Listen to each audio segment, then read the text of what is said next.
Bonjour à tous, à toutes. Bonjour. Alors,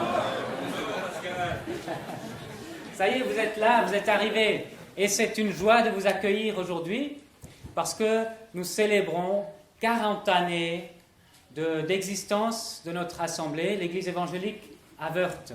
Son histoire a commencé bien avant, mais ça fait 40 ans voilà, que des hommes, des femmes, des jeunes et des moins jeunes se sont mis ensemble et ont dit nous voulons vivre une église ici, une église qui s'attache à la parole de Dieu, à la Bible, une église qui veut rayonner aussi, qui veut témoigner, partager l'évangile. 40 années de fidélité de notre Dieu. Et beaucoup d'entre vous sont passés à un moment donné ou à un autre et vous avez répondu à l'invitation nombreux. Un grand merci. Merci d'être venus de loin. Merci d'avoir fait le déplacement. On se réjouit beaucoup de passer cette journée avec vous. Il y aura ce temps de célébration et puis ensuite un temps de repas convivial ensemble où nous pourrons simplement nous réjouir d'être ensemble et de se retrouver. 40 années de fidélité. C'est la fidélité de Dieu avant tout. Parce que nous, êtres humains, il y a bien des hauts et des bas dans nos vies, dans notre fidélité. Elle n'est pas constante. Mais Dieu, notre Dieu, lui, il a une fidélité constante. et aujourd'hui, avant tout, nous voulons le remercier.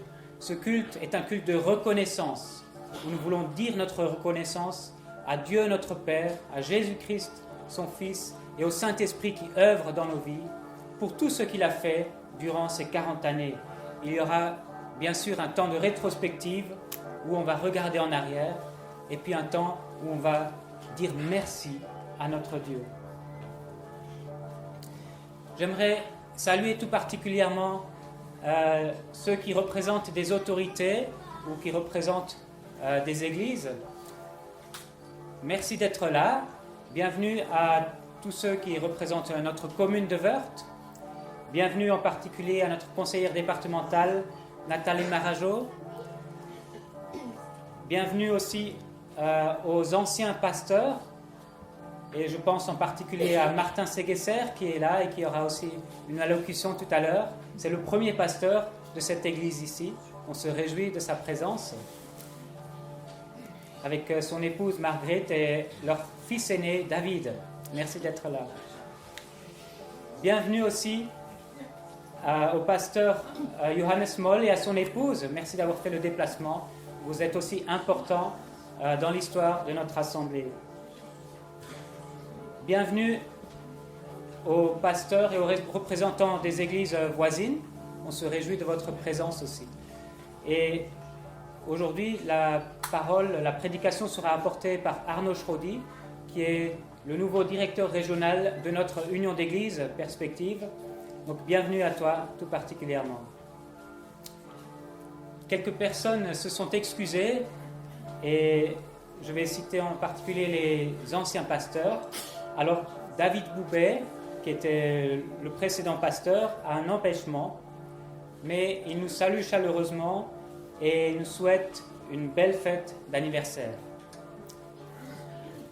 Paul et Monica également, qui sont maintenant dans les Alpes, nous écrivent « Merci pour l'invitation fort sympathique, ça fait chaud au cœur et quel beau projet pour votre Église. Ce n'est certainement pas l'envie qui nous manque pour être avec vous, mais je pense que je vais devoir attendre ma retraite pour avoir un peu plus de disponibilité. C'est le calendrier, les engagements de notre Église et la distance géographique qui font que nous ne pourrons pas être des vôtres, Paul et Monica. » Et puis, Roland et Janine Auswald, qui avaient prévu de venir et qui ont eu un empêchement de dernière minute.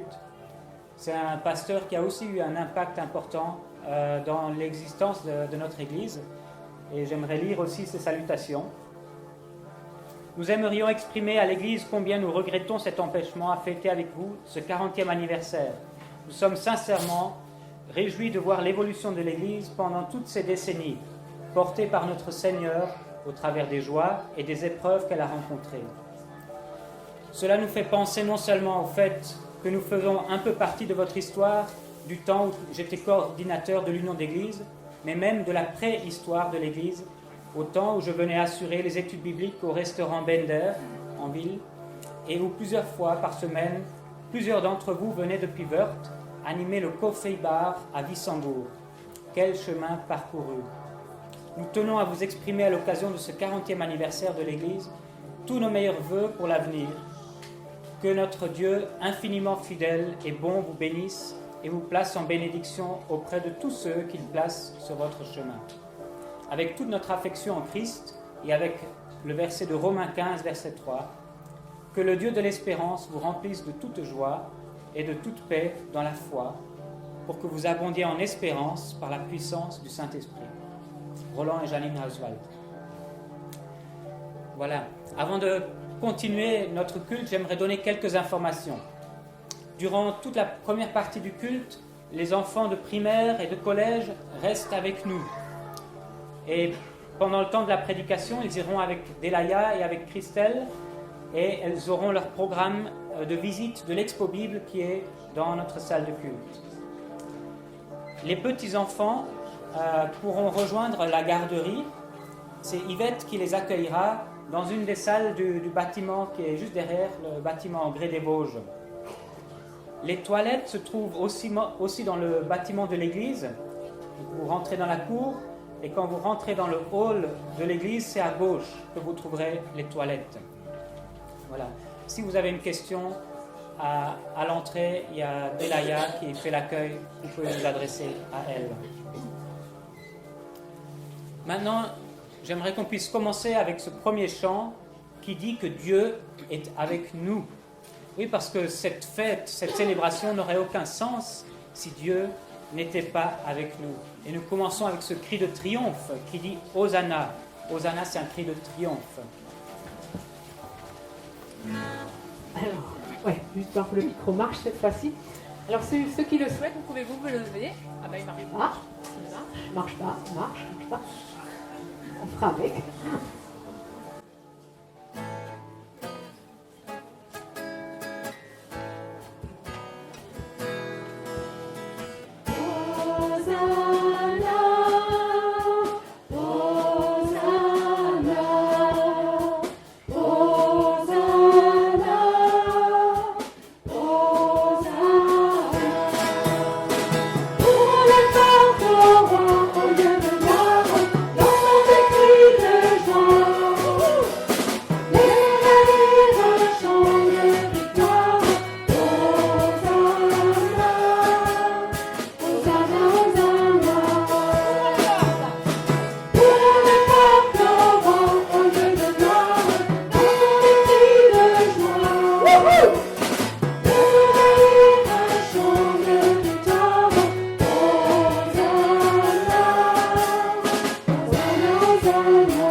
J'aimerais introduire ce culte aussi avec une lecture de la Bible. C'est un passage dans 1 Roi au chapitre 8, quand Salomon, le roi Salomon, venait de terminer la construction du temple et il faisait la dédicace de ce temple. Là aussi, il regardait en arrière et il regardait en même temps en avant. Il regardait en arrière parce qu'il regardait la fidélité de Dieu sur les années passées qui a permis au peuple d'Israël d'arriver là où ils en étaient et de pouvoir construire un temple. Ça voulait dire que Dieu était avec eux tout ce temps-là. Et il regardait en avant en espérant que tous ceux qui viendraient dans le futur dans ce temple puissent eux aussi rencontrer Dieu et être exaucés. Voilà donc la lecture dans 1 Roi au chapitre 8. Lorsque Salomon eut achevé d'adresser à l'Éternel toute cette prière et cette supplication, il se leva de devant l'autel de l'Éternel où il s'était agenouillé, les paumes étendues vers le ciel. Debout, il bénit à haute voix toute l'assemblée d'Israël en disant : Béni soit l'Éternel qui a donné du repos à son peuple d'Israël, selon tout ce qu'il avait dit. De toutes les paroles favorables qu'il avait dites par l'intermédiaire de son serviteur Moïse, aucune parole n'est restée sans effet. Que l'Éternel notre Dieu soit avec nous, comme il a été avec nos pères. Qu'il ne nous abandonne pas et ne nous délaisse pas, mais qu'il incline nos cœurs vers lui, afin que nous marchions dans toutes ses voies et que nous observions ses commandements, ses prescriptions et ses ordonnances qu'il a données à nos pères. Que ces paroles que j'ai présentées comme une supplication devant l'Éternel soient jour et nuit tout près de l'Éternel, notre Dieu, et qu'il fasse jour après jour droit à son serviteur et droit à son peuple d'Israël. Ainsi tous les peuples de la terre reconnaîtront que c'est l'Éternel qui est Dieu, il n'y en a point d'autre. Et sur l'avant de votre programme, vous retrouvez ce verset : que l'Éternel, notre Dieu, soit avec nous comme il a été avec nos pères. Quand on regarde 40 ans en arrière, on peut dire Dieu a été avec nos pères et nous désirons aujourd'hui qu'il continue d'être avec nous. Et le roi Salomon est conscient que pour ça, il faut aussi que son peuple ait un cœur incliné vers Dieu. Nous voulons maintenant chanter plusieurs chants, des chants d'engagement, un chant qui dit que je veux suivre ce Dieu-là, un chant qui parle de la fidélité de Dieu, un chant qui rappelle que l'amour de Dieu dure à toujours.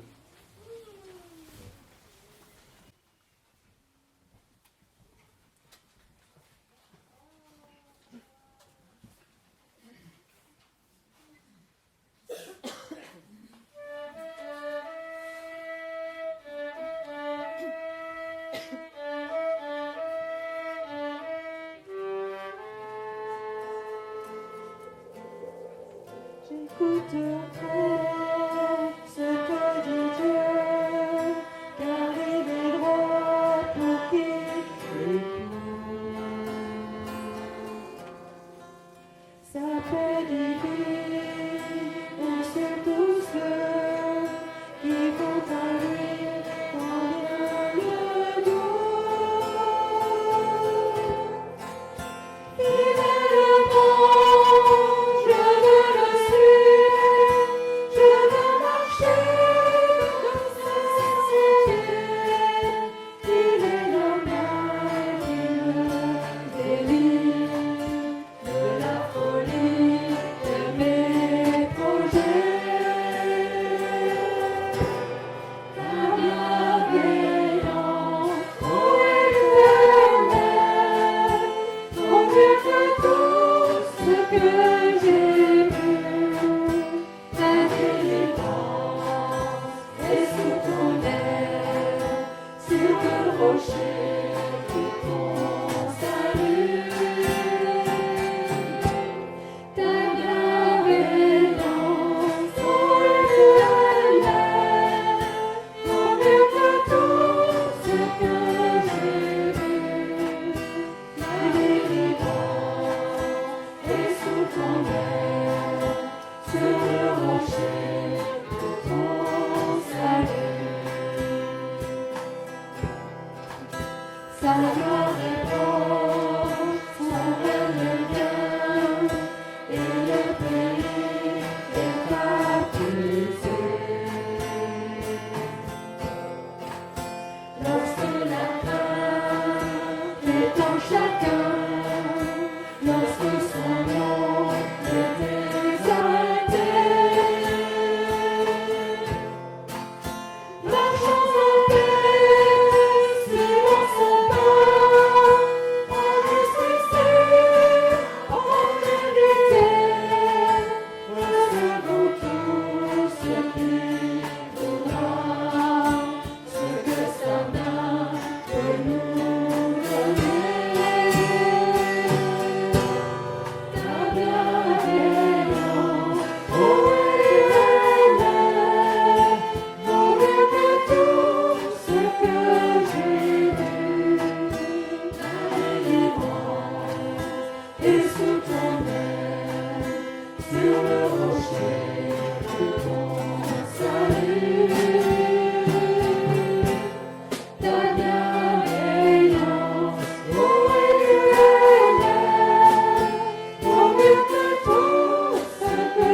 Merci à l'équipe de louange qui nous a conduits aussi dans ce moment.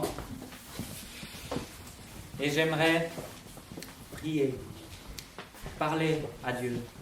Il n'y a rien de magique dans la prière. Il y a une relation qui s'exprime. J'aimerais prier au nom de l'Assemblée. Seigneur notre Dieu, merci parce que nous pouvons nous tenir aujourd'hui ici devant toi, en ta présence. Merci parce que tu nous promets d'être avec nous. Et tu l'as prouvé à de maintes reprises, tu le prouves encore aujourd'hui. Oui, tu es vivant et tu continues d'agir dans nos vies.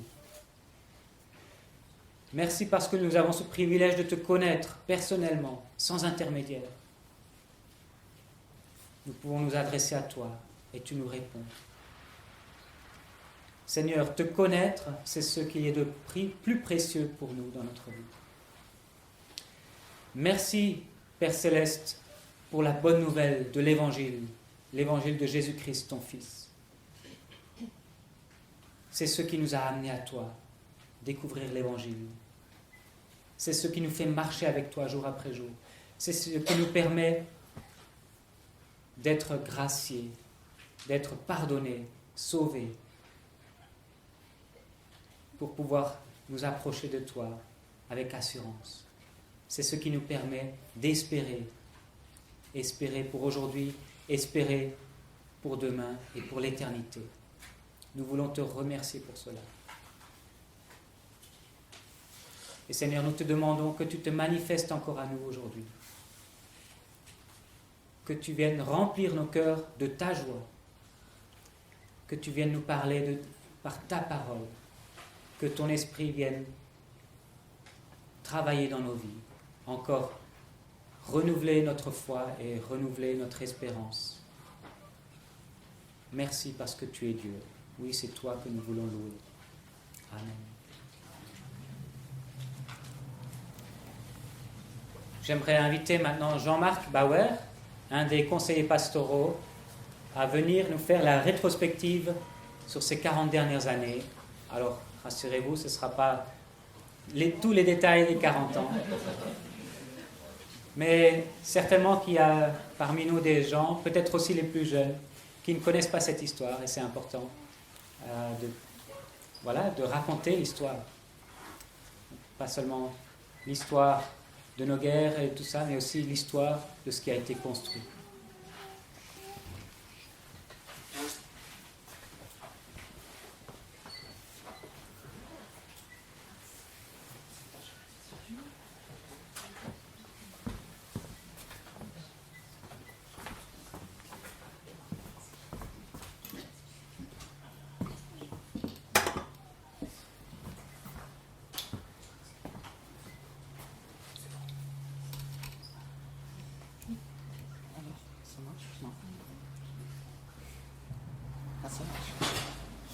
Bonjour à tous. Ça serait un peu juste augmenter le son.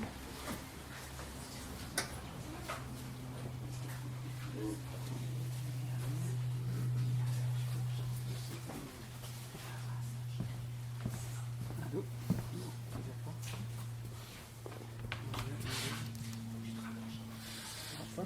Oui, je peux encore l'augmenter parce que là,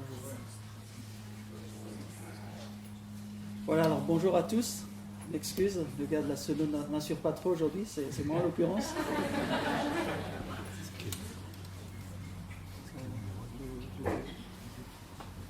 Voilà, alors, bienvenue à chacun. Alors, 40 ans de vie d'église. Je me suis demandé comment je vais vous résumer 40 années de vie d'église. Donc j'ai prévu une page par année, ça vous va? Non, toujours pas.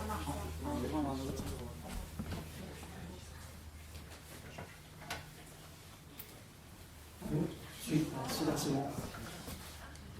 Merci. Vous m'entendez là? C'est la place, à mon avis c'est la place, change de place. On a un filaire du coup. Mais c'est bon. Ouais, c'est bon, celui-là, normalement, c'est... Moi je m'entends, donc c'est... Non, alors, résumer 40 années en quelques minutes, vous conviendrez que c'est pas forcément quelque chose de facile et forcément ça sera incomplet. et j'espère que vous ne m'en voudrez pas. Plus proche, oui.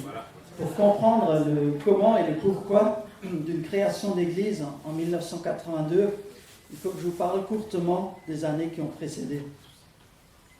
En 1948, suite au décès de son mari, Madame Bender, qui tenait un restaurant qui se situe au centre-ville de Wörth, le restaurant Bender, se convertit en acceptant Jésus-Christ dans sa vie.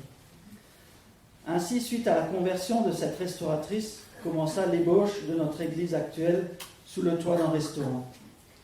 Aujourd'hui, cette maison a été transformée en résidence senior. Parallèlement, en 1972, commence un réveil spirituel parmi les jeunes de la région. 5 à 6 groupes de jeunes se réunissent le samedi soir au sein des églises protestantes de la région. Jeunes et moins jeunes se retrouvent chaque dimanche pour un culte en commun, tout cela avec l'aide des frères et sœurs des églises évangéliques Krishona de Wissembourg, à laquelle nous sommes annexés en ce temps-là. En 1982, de sérieuses questions se posent. Voulons-nous être une église devant la loi? Voulons-nous un pasteur à plein temps à Wörth? Dès mai 1982, avec l'accord de l'église de Wissembourg, l'église de Wörth est née et des anciens sont nommés. Elle est inscrite au registre des associations du tribunal d'instance de Wissembourg.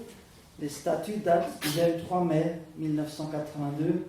Le président était alors M. Brubeck-Roland. Cette année-là, le comité de la Pilgrim Mission nous envoie M. Ségesser Martin, qui sera notre premier pasteur. Ce dernier terminait à ce moment sa période d'aide pasteur à Bouxwiller. Dès 1983, le restaurant devint trop petit. Nous cherchons donc doucement une salle à nous. Une belle maison pourra être achetée, c'est la maison en pierre rouge, grès des Vosges, qui est juste à côté de vous. Elle permettra d'avoir une salle de culte à nous et en même temps de loger le pasteur et sa famille.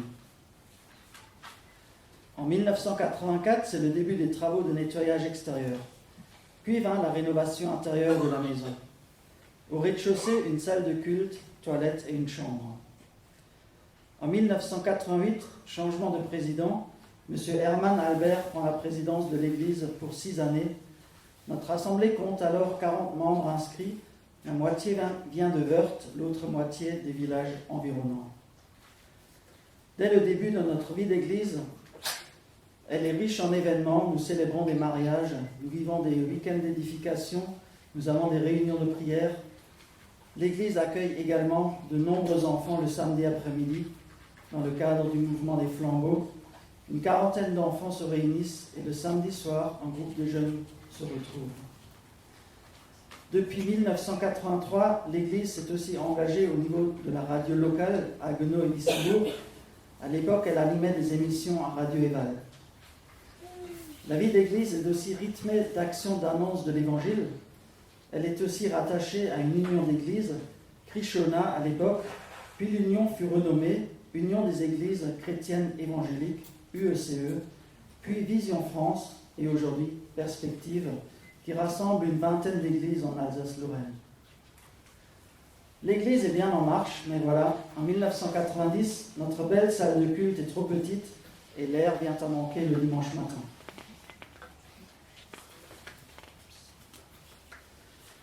On envisage alors la construction d'une grande salle. C'est le bâtiment qui est rattaché à la maison en pierre, qui est notre lieu de rassemblement pour nos cultes et autres activités. En 1993, on inaugure la nouvelle salle de culte. 1993, c'est aussi l'année de départ de notre pasteur Martin Ségesser, après 11 années de service à Wörth. Paul et Monica Flukiger arrivent pour reprendre l'œuvre du Seigneur avec nous. En 1994, c'est à nouveau M. Roland Brubeck qui devient président de l'Église, et ce pour les 15 prochaines années. En 1995, avec foi, on se lance dans la dernière phase de notre projet de construction, l'aménagement du premier étage de notre bâtiment, qui sert pour les activités d'école du dimanche et les repas en commun.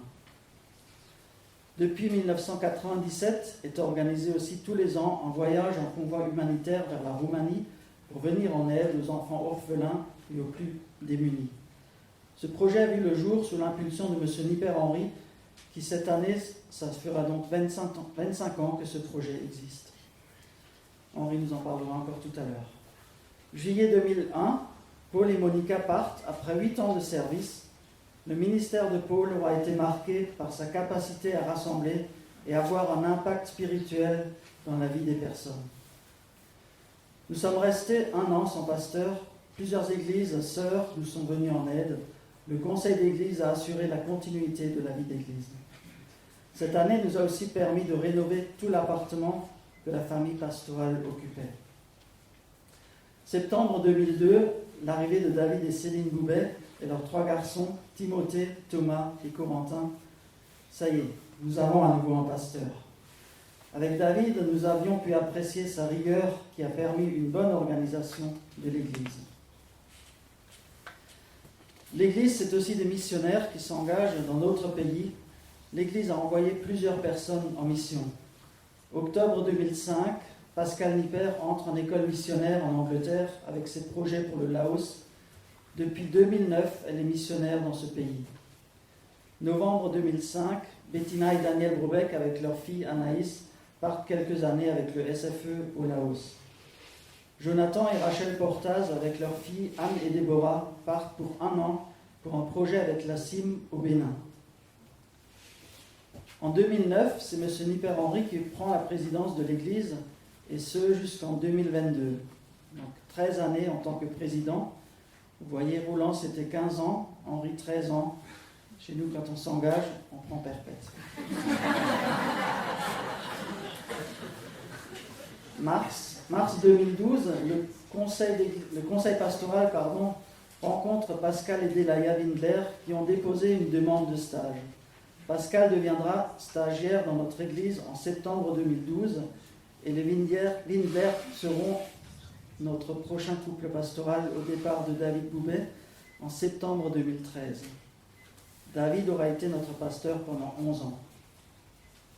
Notre église est aussi engagée dans la vie de village de Wörth à travers le marché de Noël avec un atelier de confection de bougies, la présence lors des manifestations des associations comme les marchés aux puces et autres fêtes. Depuis mai 2022, nous avons une nouvelle présidente de l'église. Il s'agit de Madame Nipper Mélodie qui assure désormais la présidence. Et voilà, je suis déjà en 2022. Alors, lorsqu'on regarde en arrière, on peut être reconnaissant pour tout ce que nous avons pu vivre durant ces 40 années. Pascal l'a déjà rappelé tout à l'heure. Il y a eu des moments de joie, de convivialité, des moments d'épreuve aussi, de difficulté, des moments de peine. Mais le Seigneur était là, il nous a conduits. Notamment dans la succession des différents pasteurs, nous avons toujours eu les personnes qu'il fallait au bon moment. Et ça, nous ne pouvons pas le guider, le planifier ou le commander. Dieu seul sait ce qui est bon pour l'Église, comme il sait aussi ce qui est bon pour chacun d'entre nous. Nous ne voulons pas nous attribuer une quelconque gloire, non, toute la gloire revient à notre Seigneur, qui nous connaît, qui désire remplir notre vie d'une joie véritable, celle de le connaître et de lui appartenir. Et pour ceux et celles qui ne connaissent pas encore notre Église et qui se demandent « mais quelle est notre profession de foi ?» Eh bien, juste en 2 phrases, nous confessons que Jésus-Christ est le seul chemin pour le salut des hommes et nous ne lions pas ce salut à une Église ou quelconque institution. La Bible fait autorité pour nous. Notre foi est marquée par une espérance qui nous conduit à nous préoccuper des besoins concrets de notre prochain. Et je terminerai par ces versets qui se trouvent dans Lamentation 3, verset 22. « Les bontés de l'Éternel ne sont pas épuisées. Ses compassions ne sont pas à leur terme. Elles se renouvellent chaque matin. Oh, que ta fidélité est grande. » Oui, Dieu est fidèle et l'Église a pu en témoigner durant ces 40 années.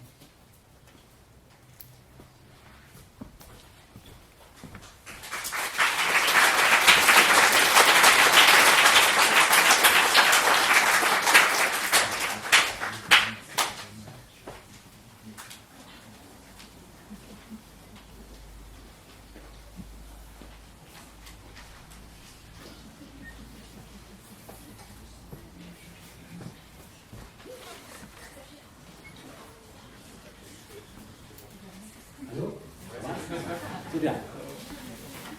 On a quand même un peu vieilli depuis 40 ans. Faut le Voilà. Bonjour à tous. Oui, c'est depuis 1997, il y a 25 ans déjà, que le Seigneur nous a mis à cœur de venir en aide aux personnes défavorisées dans des pays de l'Est. Nous avons commencé en Roumanie. Par la grâce de Dieu, nous avons acheminé des produits alimentaires, des vêtements, des produits d'hygiène, des jouets, etc. de 1997 à 2001. En 2001, pour la première fois, toute une équipe s'était déplacée pour refaire l'électricité d'un orphelinat. Par la suite, c'était les blocs sanitaires. Et depuis, le Seigneur nous a mis chaque année un autre projet à cœur. Jusqu'aujourd'hui, donc, nous travaillons en Roumanie, en République moldave ou en Bulgarie. Nous sommes soutenus par de nombreuses entreprises de notre région. Plusieurs semi-remorques ou de simples camions remplis de produits alimentaires, d'hygiène, de vêtements, de matériel de construction et médical, etc. sont acheminés chaque année dans les pays de l'Est. Et cette année, se sont rajoutés plusieurs transports vers la Pologne pour venir en aide aux réfugiés ukrainiens. Des semi-remorques pleines de matériel humanitaire ont aussi été acheminés directement en Ukraine. Nous travaillons toujours avec des partenaires sur place. Nous avons également, avec le soutien de la commune d'Ovodok-Sparpar, aménagé 4 appartements pour accueillir des réfugiés ukrainiens. Actuellement, nous avons 3 familles. Et c'est l'association Espérance qui chapeaute tout ce travail humanitaire. Merci, un grand merci à tous ceux et à celles qui s'investissent toujours à nouveau dans ce travail ou qui nous soutiennent financièrement. À notre Dieu seul revient toute la gloire de ce travail. Comme je ne pouvais pas aller dans les détails, si vous avez des questions, n'hésitez pas à venir me voir après le culte. Merci.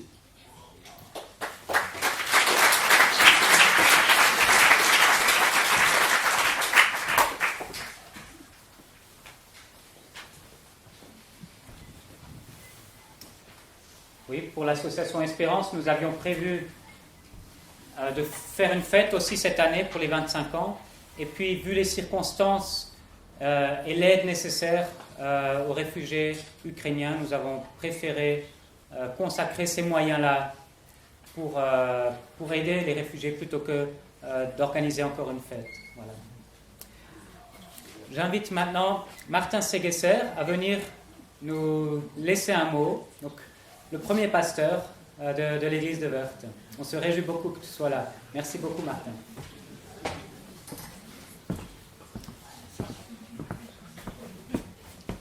On fait encore le check, ça marche pas bien.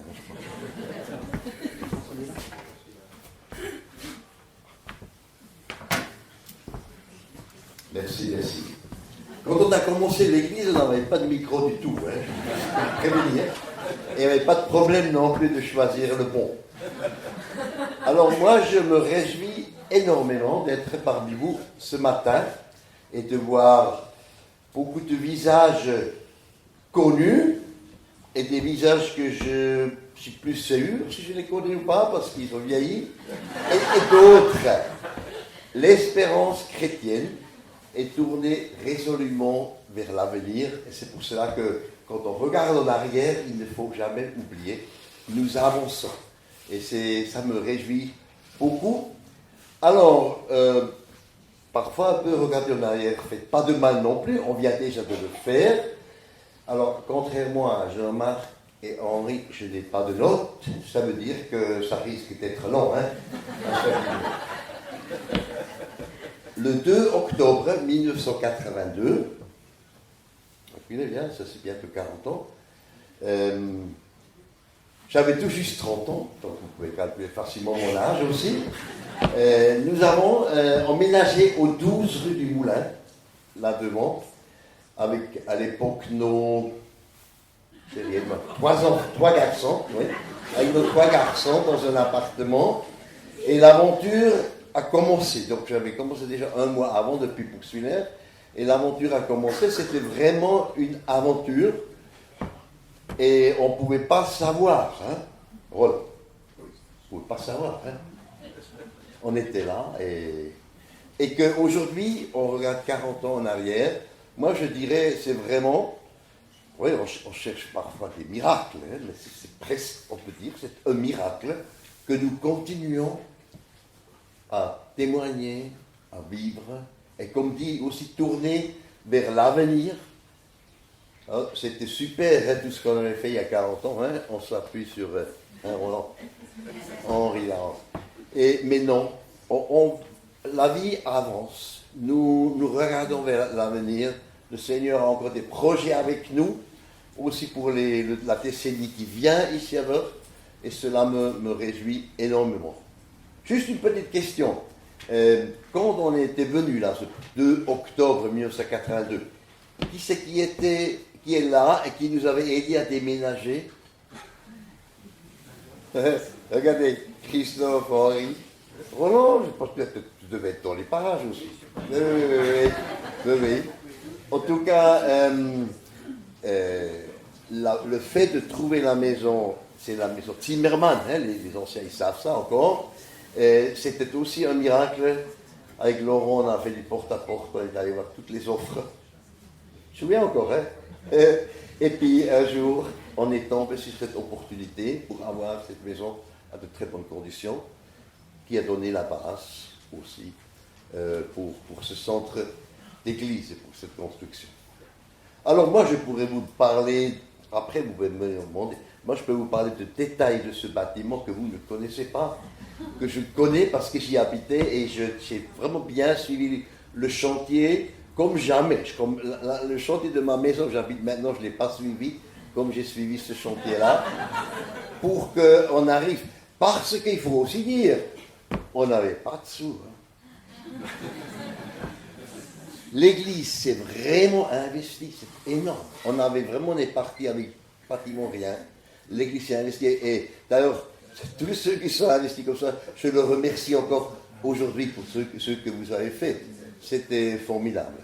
Mais tout cela pour pouvoir continuer à être ce témoignage de la Haute-Vallée, de la Sauer, que je dois vous dire, on a quitté il y a 29 ans, on l'a quitté avec regret.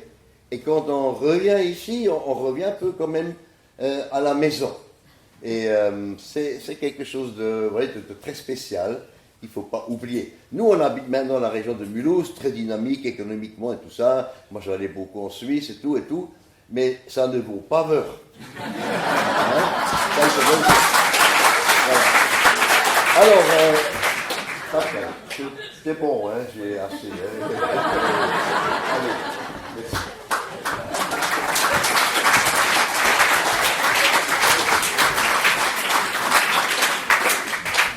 Oui, l'essentiel a été dit.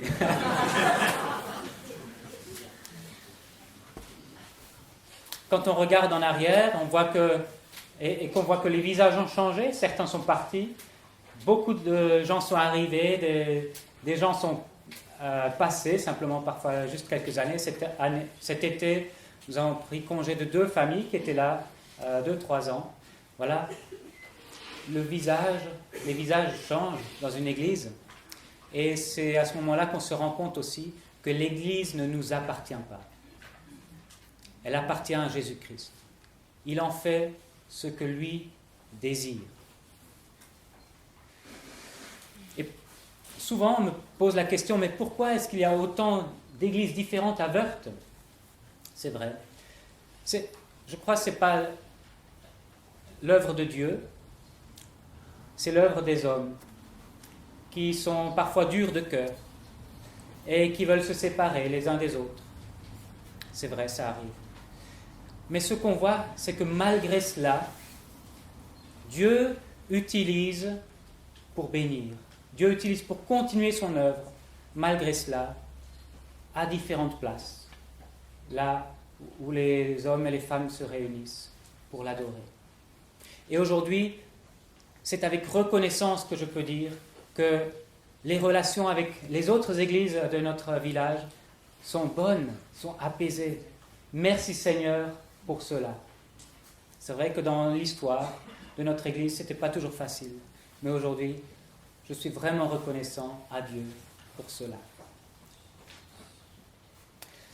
Nous aimerions maintenant aussi placer un symbole de reconnaissance à notre Dieu pour ces 40 ans. j'ai réfléchi à un symbole et je me suis dit le mieux c'est que chacun puisse participer à ce symbole. Nous allons faire un geste ensemble. Je vais vous l'expliquer et puis après nous allons faire ce geste ensemble. Tous ceux qui veulent pourront participer. Le roi Salomon priait que son peuple ait le cœur incliné vers Dieu. Et je vous propose que nous mettions la main sur le cœur pour nous souvenir que nous voulons avoir le cœur incliné vers Dieu. Et puis ensuite, que nous levions notre doigt vers le ciel, vers Dieu, pour dire que tout nous vient de lui, que ce pourquoi nous pouvons être reconnaissants aujourd'hui nous vient de lui. Nous voulons désigner celui de qui nous avons tout reçu, celui de qui nous sommes dépendants.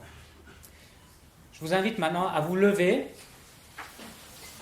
et nous voulons poser ce geste symbolique de reconnaissance envers Dieu.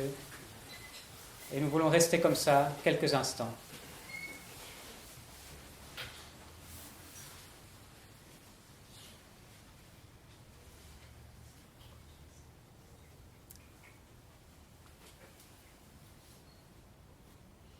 Seigneur notre Dieu, nous sommes reconnaissants de tout ce que tu as fait, de tout ce que tu fais encore et de tout ce que tu feras encore. Merci pour ta fidélité. Je veux te prier de garder nos cœurs tout proches de toi, d'inciter nos cœurs à marcher avec toi. Merci parce que tu promets d'être présent encore aujourd'hui et demain. Gloire à toi, Seigneur. Gloire à toi seul. Amen. Je vous invite à reprendre place. Et nous voulons faire une prière ensemble. C'est un psaume. C'est un psaume où l'assemblée peut répondre. Voilà la phrase que vous pourrez répondre. Car sa bienveillance dure à toujours. Je vais chaque fois dire le début de la phrase et vous pourrez répondre. Car sa bienveillance durera toujours. Célébrez l'Éternel car il est bon. Célébrez le Dieu des dieux. Célébrez le Seigneur des seigneurs. Celui qui seul fait de grands miracles. Celui qui a fait avec intelligence les cieux. Celui qui a étendu la terre sur les eaux. Celui qui a fait les grands astres lumineux. Le soleil pour dominer le jour. La lune et les étoiles pour dominer la nuit. Celui qui conduisit son peuple dans le désert.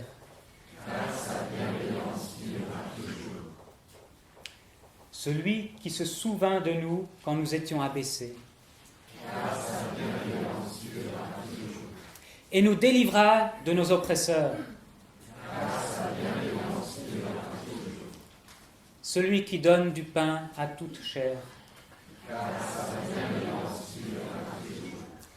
Célébrez le Dieu des cieux. Amen.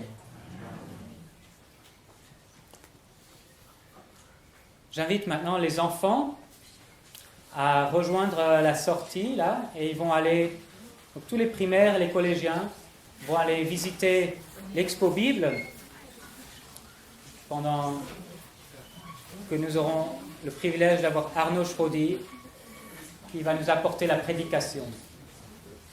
Alors je ne le vois plus, je dois m'inquiéter un peu. Non, il est là. Arnaud, sois le bienvenu. Je te laisse te présenter un petit peu, puis nous apporter la parole.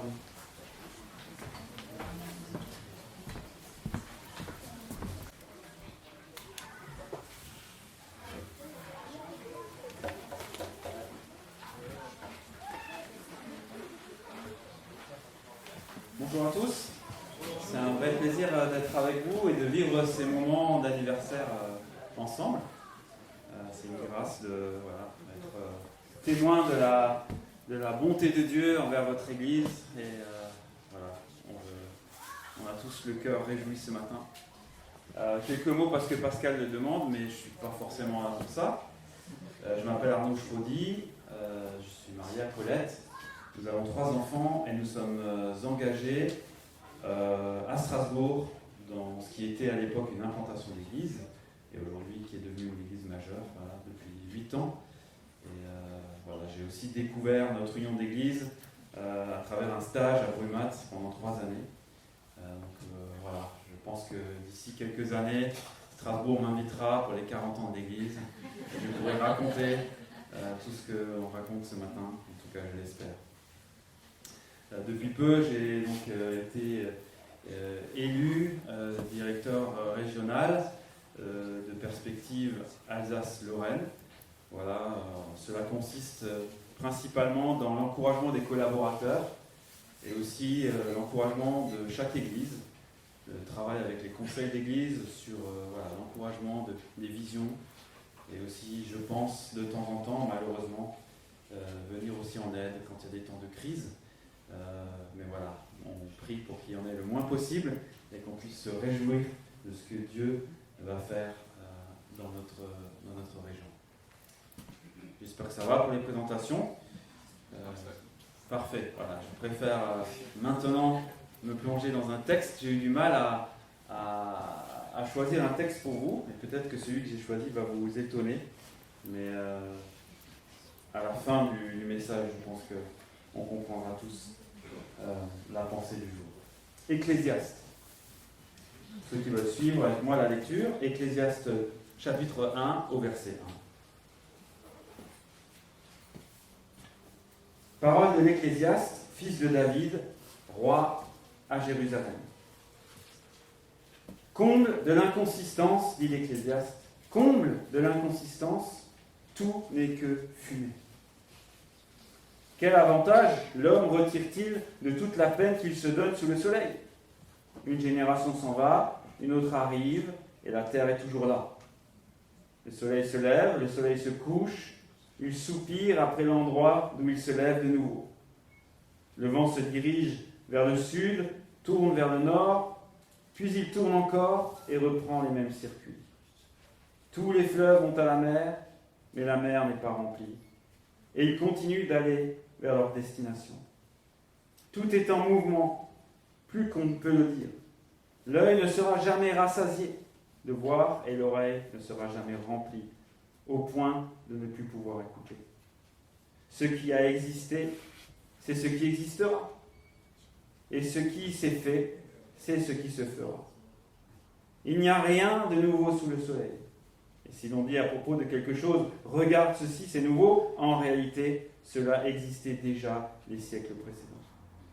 On ne se souvient pas de ce qui est ancien, et ce qui arrivera par la suite ne laissera pas de souvenir chez ceux qui vivront plus tard. Seigneur, merci pour ta parole. Te remettons ces instants maintenant et nous te demandons l'assistance de ton esprit afin que nous puissions t'entendre et recevoir ce que tu veux nous dire ce matin. Amen. Vous avez peut-être vu le film La gloire de mon père, tiré du livre de Marcel Pagnol. Il y en a qui l'ont vu? Oui, quelques-uns. Ouais. Dans le film, on y voit Joseph, un instituteur à Marseille, faisant la rentrée, c'est un extrait du film, faisant la rentrée des classes en 1900. Et voilà comment il accueille ses enfants. Alors, je vous laisse le choix, on le fait avec l'accent marseillais ou avec l'accent alsacien. Marseillais. Chers enfants, nous sommes entrés dans le siècle fabuleux, où les miracles, nés de la science, seront quotidiens et apporteront de la joie aux plus pauvres, aux plus humbles. Les maisons auront du gaz, la lumière électrique, souvent même le téléphone. Oui, le téléphone. Le progrès est en marche. Bientôt, la machine exécutera les travaux les plus pénibles. Elle permettra sans doute de réduire à 10 heures la journée de travail et l'ouvrira. L'ouvrier aura un jour de repos par semaine. Et guidé et sauvé par l'instruction, chacun aura sa place dans un monde qui respectera tous les hommes. Voilà le discours de rentrée. Mais en réalité, et on le voit dans le film, il récite aux enfants un discours bien ficelé sur le progrès auquel lui-même ne croit pas. L'auteur du livre de l'Ecclésiaste, dont nous avons lu l'introduction, a une approche toute différente. Il a bien réfléchi et analysé le monde qui l'entoure, l'homme, son fonctionnement, et il fait en fait un constat sombre. Son discours est sans appel. Selon lui, tout est un éternel recommencement. Il n'y a rien de nouveau. Comble de l'inconsistance, dit l'Ecclésiaste. Comble de l'inconsistance, tout n'est que fumée. Voilà la thèse de l'auteur. La suite de tout le livre ne sera que la démonstration de cette thèse. Et l'auteur nous dit tout de suite, comme dans un film policier où on sait qui a fait le crime. On sait tout. Tout n'est que fumée. Cette thèse est un refrain du livre, comble de l'inconsistance, ou encore vanité des vanités, ou encore comble du passager. Et nous retrouvons cette expression 38 fois dans le livre de l'Ecclésiaste. Ce mot hébreu, ével, que l'on traduit par vanité, évoque ailleurs dans la Bible le souffle, la fragilité, l'éphémère. Dans l'Ecclésiaste, la meilleure traduction du mot serait dérisoire, peut-être décevant, ou illusion de l'activité humaine. L'homme poursuit un mirage, il s'illusionne lui-même, il porte des masques. Et l'auteur du livre tente d'arracher ces masques. Il nous tend un miroir et nous dit « Regarde-toi, regarde ta réalité. Arrête de te mentir. » Selon l'auteur, absolument tout est vanité. Enfin, presque. Tout sous le soleil.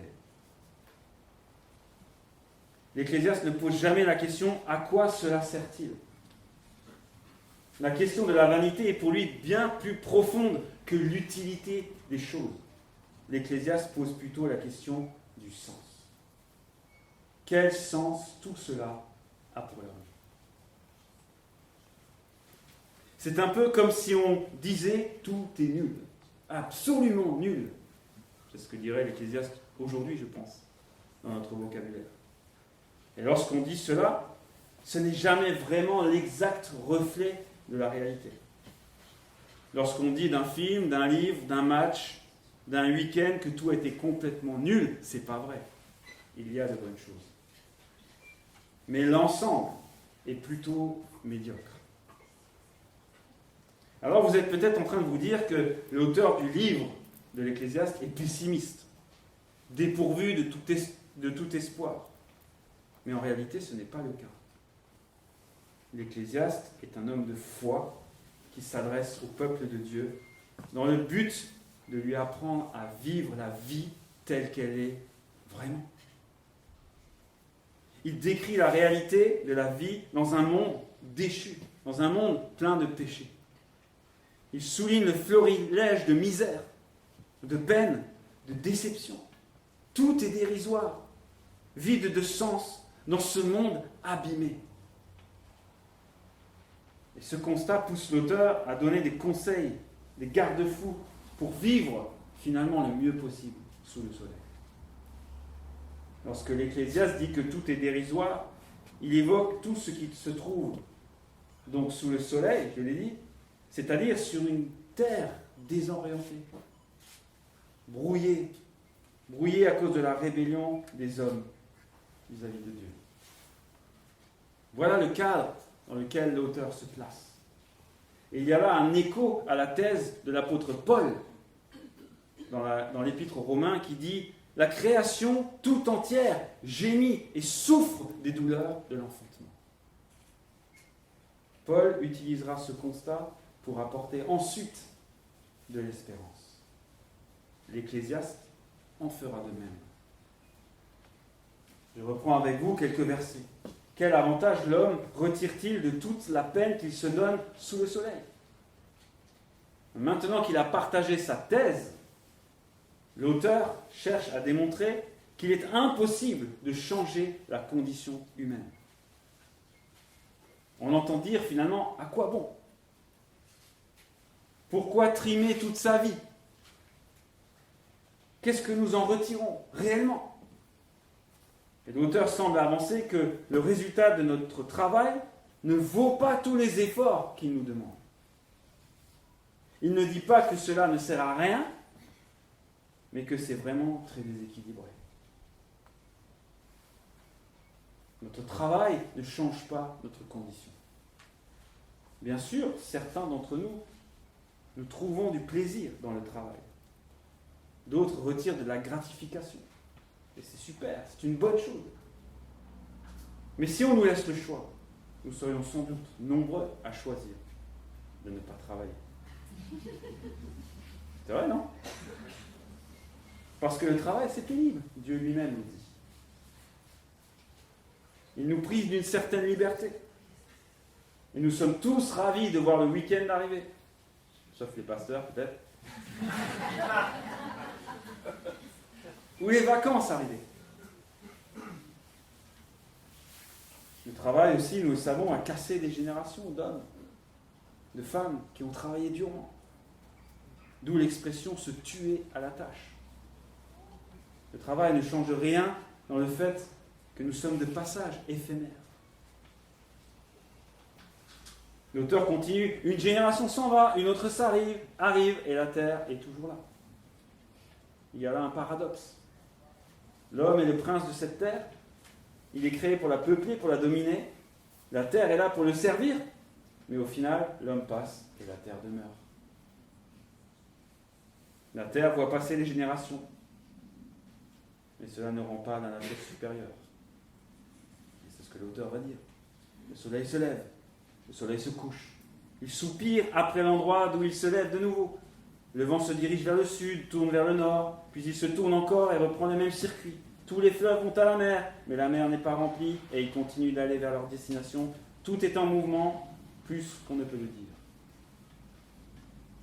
La terre demeure, elle bouge, mais uniquement d'une façon cyclique. La course du soleil ne change pas, c'est un éternel recommencement. Le soleil est prisonnier, esclave, une créature fatiguée dans un monde fatigué. Il se lève, il se couche, c'est banal. Idem pour le vent, il suit le même cycle, il tourne en rond, il finit par reprendre le même chemin. Un éternel recommencement. Idem pour l'eau, il y a du mouvement, les fleuves coulent, alimentent la mer sans jamais la remplir. Ne voyons pas dans ce discours de l'Ecclésiaste une critique de la création. La nature est d'une importance capitale parce qu'elle manifeste la grandeur de Dieu et puis elle nous est donnée pour notre survie. Mais le regard de l'auteur est ailleurs. Il cherche à démontrer que le cadre dans lequel l'homme est placé est dans un mouvement incessant. L'auteur banalise également la nature. Là où à son époque, et dans la nôtre aussi, certains l'érigent comme une déesse. C'est banal. Tout est en mouvement, mais rien ne change. Et l'Ecclésiaste va maintenant passer à l'homme. L'œil ne sera jamais rassasié de voir et l'oreille ne sera jamais remplie au point de ne plus pouvoir écouter. Rien ne change et pourtant l'homme a soif de regarder et d'entendre. Nous regardons ce qui a déjà été et ce qui sera encore. Nous ne sommes jamais satisfaits. L'homme est en quelque sorte placé au milieu d'immenses rouages qui fonctionnent sans relâche et qui frappent constamment ses yeux, mais ne le satisfont jamais. Nous sommes en quête de nouvelles découvertes. Nous avons du mal à nous satisfaire de ce que nous avons déjà. Et plus on élargit le champ de nos connaissances, plus ce champ-là grandit. Du petit, on est passé à l'infiniment petit. Nous passons nos journées à ingurgiter des images, du son, à chercher plus d'amis virtuels. Mais tout cela ne modifie pas notre condition humaine et n'apporte pas une solution satisfaisante à l'existence. L'auteur poursuit et termine ce texte en disant « Ce qui a existé, c'est ce qui existera. Et ce qui s'est fait, c'est ce qui se fera. Il n'y a rien de nouveau sous le soleil. Si l'on dit à propos de quelque chose « Regarde ceci, c'est nouveau », en réalité, cela existait déjà dans les siècles précédents. On ne se souvient pas de ce qui est ancien, et ce qui arrivera par la suite ne laissera pas de souvenir chez ceux qui vivront plus tard. L'homme ne peut rien produire de nouveau. D'où le caractère inutile, pour l'auteur, de son travail, de la peine qu'il se donne. Il n'y a pas de surprise, tout se répète. L'homme ne laisse rien derrière lui, ou si peu. L'Ecclésiaste n'est pas focalisé sur l'idée du progrès, mais bien de l'existence humaine. Travail, activité, possession, plaisir, politique, justice, conflit, vie amoureuse, sagesse, mort. Chaque génération pense apporter quelque chose de nouveau, uniquement parce qu'on a oublié ce qui était passé. Les amis, si vous avez vécu dans les années 80, vous auriez dû garder tout ce que vous aviez. Parce qu'aujourd'hui, vous feriez fortune. Chaque génération pense pouvoir refaire le monde, l'améliorer. En réalité, les générations laissent derrière elles les grandes questions de la vie. Rien de nouveau sous le soleil. Vraiment ? Peut-on laisser dire ça ? Nous ne pouvons pas nier le progrès et les énormes avancées technologiques. Amélioration des conditions de vie grâce à la médecine, à l'électricité, à l'assainissement de l'eau.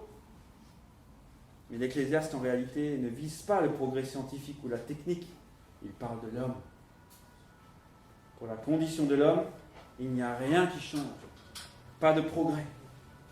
Il peut vivre dans un monde hyper technologique, il peut faire toujours plus, il n'est pas plus. Il reste enfermé dans sa condition, dans son temps, dans une vie limitée. Baudelaire disait ceci.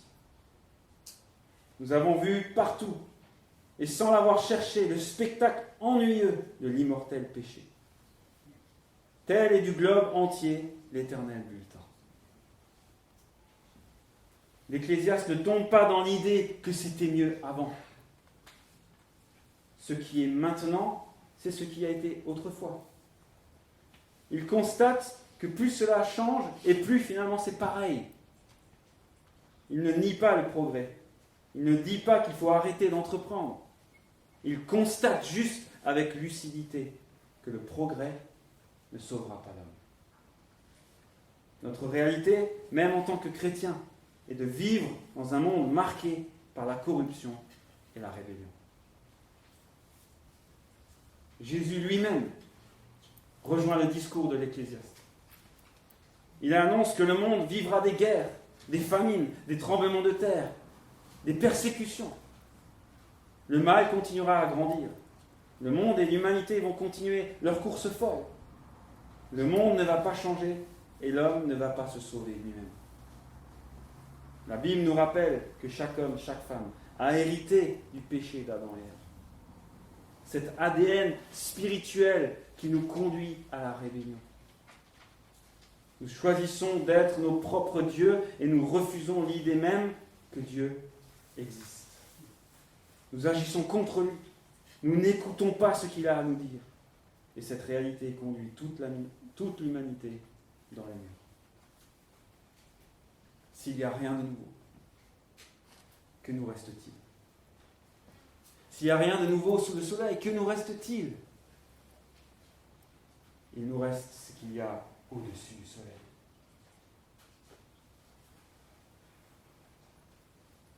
Dieu. Dieu veut nous donner un nouveau regard sur le monde. Il l'a fait en illuminant la médiocrité de notre monde par la perfection de Jésus-Christ. Jésus, Dieu qui s'est fait homme, est venu habiter au milieu d'une humanité déchue pour nous montrer un nouveau chemin. pour nous sauver de l'inconsistance de notre vie, des imperfections et de la mort. Jésus est venu bouleverser l'humanité et donner une toute autre vision du monde. Oui, il y a un sens à la vie. Dieu existe, il nous aime et il cherche à ramener à lui des hommes et des femmes qui s'opposent à lui. Il nous a prouvé son amour en offrant Jésus-Christ en rançon. Là où nous méritions tous d'être rejetés par Dieu, à cause de nos fautes, de nos manquements, de la dureté de notre cœur et de notre rébellion, Dieu demande à son Fils de payer pour nous. À la croix, Jésus offre à nos vies un sens. À la croix seule, nous retrouvons un sens à nos vies. Celui de revenir vers celui qui a créé toutes choses. Ce message, Dieu a choisi que c'est à l'Église de le porter. L'Église est le puissant témoin que Dieu est vivant et que son amour est réel. Déjà 40 ans.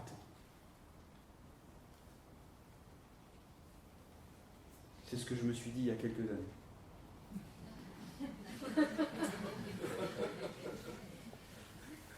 Voilà 40 ans que votre Église prêche le message de l'Évangile, semaine après semaine.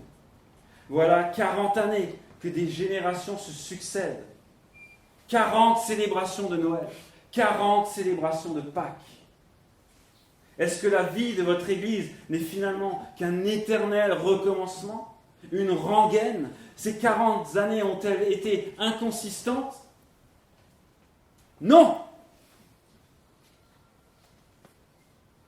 Bien au contraire. La prédication de l'Évangile a transformé en profondeur des vies, a permis à des hommes et des femmes de faire la paix avec Dieu, de passer des ténèbres à la lumière, de donner une espérance qui n'a pas de prix, l'éternité avec Dieu. 40 années que vous cherchez à être témoin de Jésus-Christ dans votre région. Ce matin, c'est avec reconnaissance que nous pouvons tourner nos regards vers l'arrière et contempler tout ce que Dieu a fait. Ce matin, nous ne voulons pas être nostalgiques et nous accrocher au passé. Non. Dieu nous appelle à vivre maintenant. Aujourd'hui. Pour préparer l'avenir, en mettant toute notre énergie, nos dons, pour rendre le message de l'Évangile pertinent pour le monde. Soyez, mes frères et sœurs, des disciples engagés à faire des disciples. Voilà ce qui donne sens à notre existence. Nous sommes animés de la vie de Dieu, animés de l'espérance, de l'espoir, animés par l'Évangile. Nous sommes vivants spirituellement. Et ce qui donne un sens à nos vies, c'est d'être témoins et lumière pour ceux qui nous entourent. Soyez cette lumière. Soyez prêts à prendre des risques, à sortir de votre zone de confort, afin de faire résonner la bonne nouvelle de Jésus-Christ. Soyez prêts au changement, pour vous rendre pertinent, toujours plus pertinent, pour ceux qui ne connaissent pas encore Jésus-Christ. Bon anniversaire, Église évangélique de Wörth. Que le Seigneur vous aide à être pertinent, mobilisé, rayonnant de l'Évangile. Prions ensemble.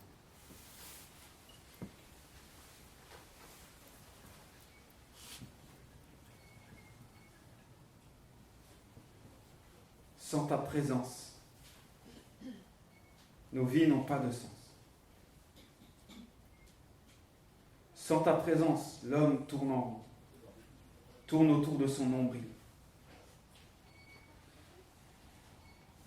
Sans ta présence,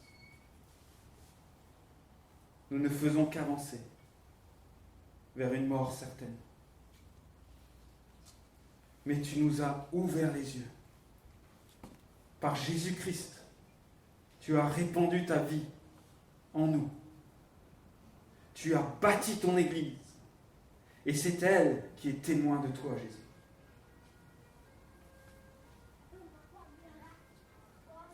L'Église peut montrer au monde une voie nouvelle qui nous détourne de la vanité des vanités, de l'inconsistance, du manque de sens. Seigneur, merci pour l'Église évangélique de Wörth.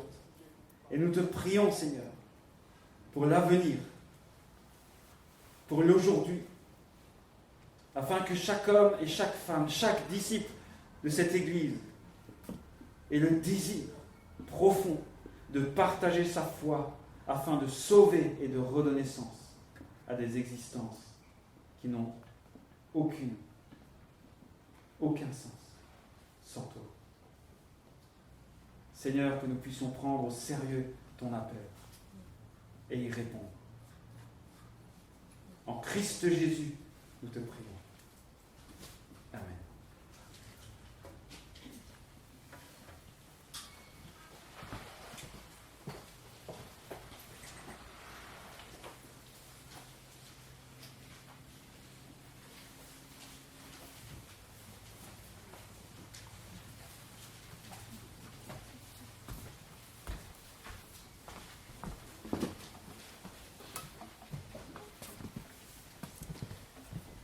Alors, pour notre assemblée, l'allemand a beaucoup compté.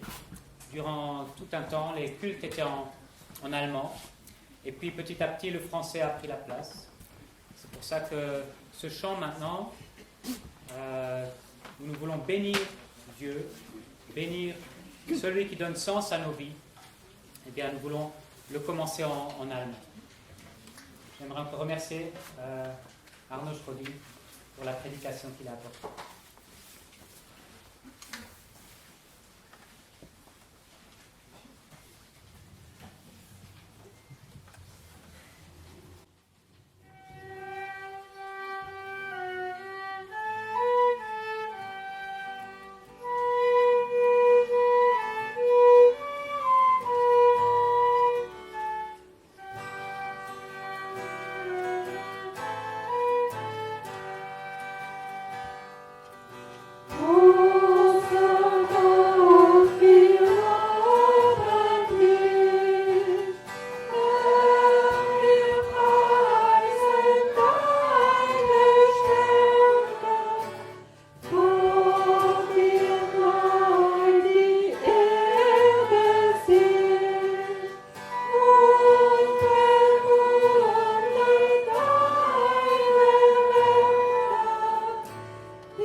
vous invite à reprendre place.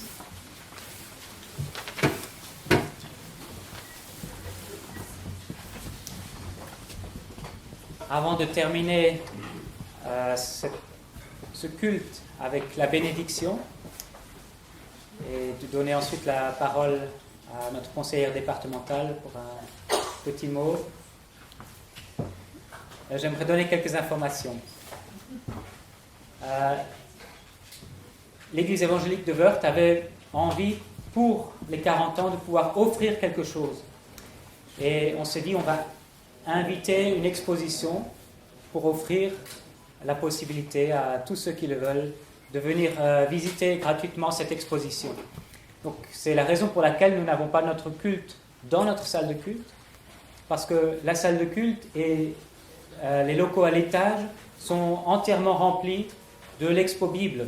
Donc on vous invite à la regarder aujourd'hui. Elle sera ouverte tout au long de la journée encore, et elle est ouverte encore toute la semaine qui vient jusqu'à samedi, les matins de 10h à midi et l'après-midi de 16h à 19h. Invitez aussi autour de vous pour venir voir cette exposition. Il y a des éléments très intéressants. Il y a aussi une presse de type Gutenberg qui est fonctionnelle, voilà, qui permet de voir un petit peu toute la difficulté pour imprimer la Bible il y a quelques siècles. Aujourd'hui, on la tient dans nos smartphones. Merci.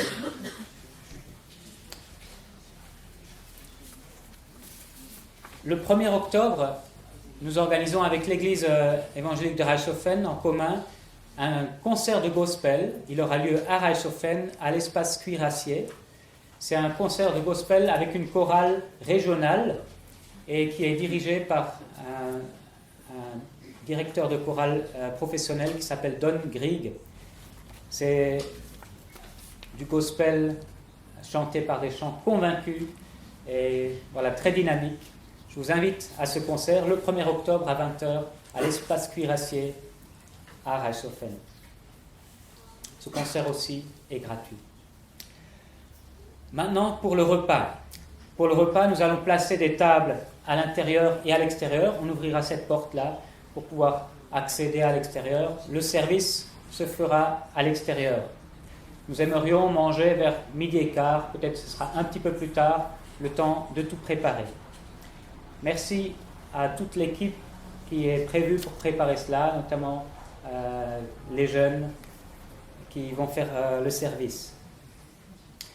Il y aura donc des grillades, de la salade de pommes de terre, mais on peut aussi manger les grillades juste avec le pain pour ceux qui ne veulent pas de salade de pommes de terre. Pour le dessert, de la bonne glace, faite maison par M. Gerber, très bonne glace. Alors peut-être que vous vous dites maintenant que vous avez envie de rester, mais que vous avez oublié de vous inscrire. Ne vous inquiétez pas, il y aura assez. Et si vous n'êtes pas sûr, vous venez vers moi et je pourrai vous confirmer. Très bien.